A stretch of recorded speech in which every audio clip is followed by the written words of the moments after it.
السلام علیکم پاکستان، آپ کو بہت بہت مبارک ہو۔ توشہ خانہ کا فیصلہ سسپینڈ ہو چکا ہے اور ابھی کورٹ نے ہمیں کہا ہے کہ آپ کے تمام اپلیکیشنز الاؤڈ ہو چکی ہے۔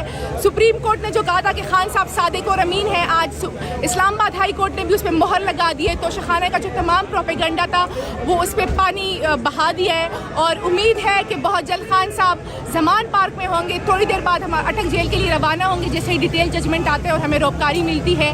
اور اگر وہ کسی اور کیس میں خان صاحب کو اریسٹ کرنے کی کوشش کرتے تو اس کے لیے بھی ہم نے پٹیشنز لگائی ہوئی ہے، سائفر کے لیے بھی لگائی ہوئی ہے۔ سائفر کے پٹیشن پہ نمبر لگ چکا ہے تو قانونی طور پہ اب وہ سائفر کیس میں اریسٹ نہیں کر سکتے۔ ہاں، کسی ان نون ایف آئی آر میں کرتے ہیں، اس کے لیے بھی ہم نے پٹیشن لگائی ہوئی اور پلی لی ہے۔